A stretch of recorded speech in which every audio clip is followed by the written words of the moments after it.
Ladies and gentlemen, hey, hi, how you doing? Welcome back to the channel. Thank you so much for stopping by.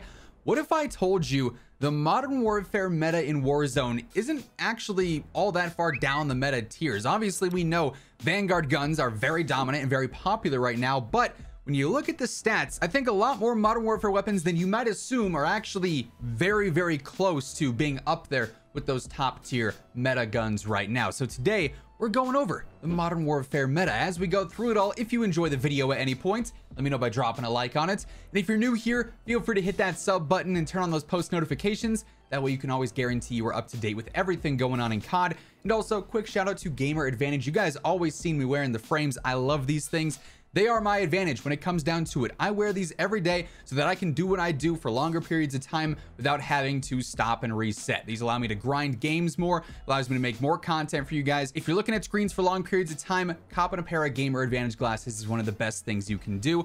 And Code Immortal gets you a nice little discount at checkout. Link for that will be down in the description below. So initially here, I want to look at the stats, and I want to do this on SimGG, which is just data mine stats. So everything is true to exactly what the game files say. And you can see here, we got a nice selection of MW guns. Of course, we have the NZ41, which is sort of the go-to weapon. Yes, it's been nerfed a couple of times. No, it has not been knocked off the throne. It is still the king of Warzone right now. Really, the only attachments we need to worry about are the muzzle, the barrel, and of course the magazine for Vanguard guns, which changed the TTK a little bit. But I wanted to compare this versus an M13 with, the best muzzle and barrel. Same deal with the Grau, same deal with the M4, and same deal with the Ram 7 to see how exactly these actually stack up. And honestly, the numbers might surprise you. So if we go ahead and we scroll down to this time to kill chart here, I'm going to go ahead and zoom in a little bit so that you guys can see the chart a little bit bigger here. And the numbers are interesting. I'll hide the face cam for part of it so you guys can see the full long range stuff. But of course, we have certain body parts here. We have, the neck multipliers. We have the head multipliers that we can see there.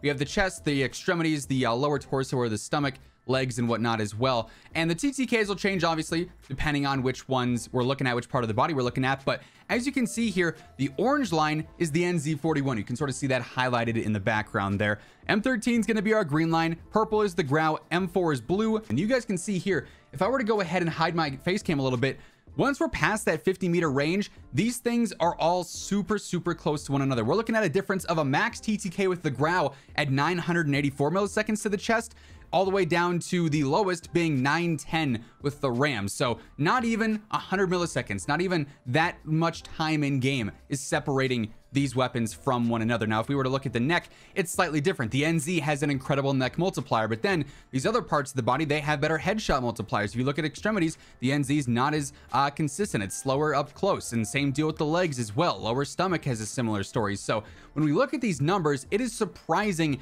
how close these are. And there's been a lot of talk recently about, in particular, the M13, how if we were going to go ahead and hide everything but the NZ and the M13, you'd look at this and say, okay, yeah, the M13 actually looks like it might be better than the NZ41. Now, realistically, with combination shots, is it absolutely incredible? Not necessarily, because you got to factor in things like damage per mag, which on the M13 is not very good.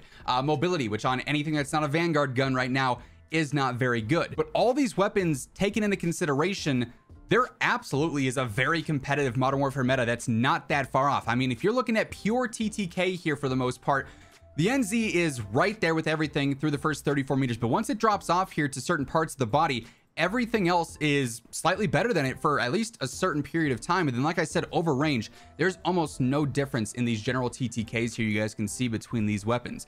Now, of the actual MW guns, which one's going to be the most consistent? That's where things get a bit tricky. If we were to hide the NZ stats on here, you can see the Ram, its red line here is the fastest TTK through the first 41 meters, but this is a very small difference yet again. 770 milliseconds versus a max of 820. So we're looking at 50 milliseconds difference there. And again, that's just the chest. It's a similar story to the head, though. To other parts of the body, it's relatively consistent. Then over range, after that drop off, the Ram might not be the best for a few meters from, 42 to 47. So 5 whole meters. It's not the GOAT. The Grau kind of takes over. The M13 kind of takes over. But then they have a negligible difference past that 47 meter mark up there with the NZ. So a lot of this will come down to, what are you going to land the most shots with? Now, the Ram here, if I were to say a definitive, this is the best MW gun, I'd pick the Ram because its TTK stats are the best. Its control, though, is not. It's got slightly more recoil that's a little bit tougher to master than something like a Grau, which is very basic, an M13, which is very basic, an NZ, which basically has no recoil at all. So despite having the clear better TTK, even though it's small differences, it is better because you might miss a few more shots at that. Going back to my whole accuracy meta conversation from a few weeks back, it might not truly be the best choice. But if you're a player who can easily counter recoil, the RAM in this case, in theory, of the MW guns would be the meta choice, with the M13 slowly behind that, the Grau slowly behind that, the M4 also surprisingly good as well. Like, we've been talking a lot about how, yes, Vanguard guns are so dominant, but it is interesting here when we look at these stat lines, how close they are and how the main difference is in what is a top tier meta weapon and what might only be considered competitive with some of these MW guns is the mobility.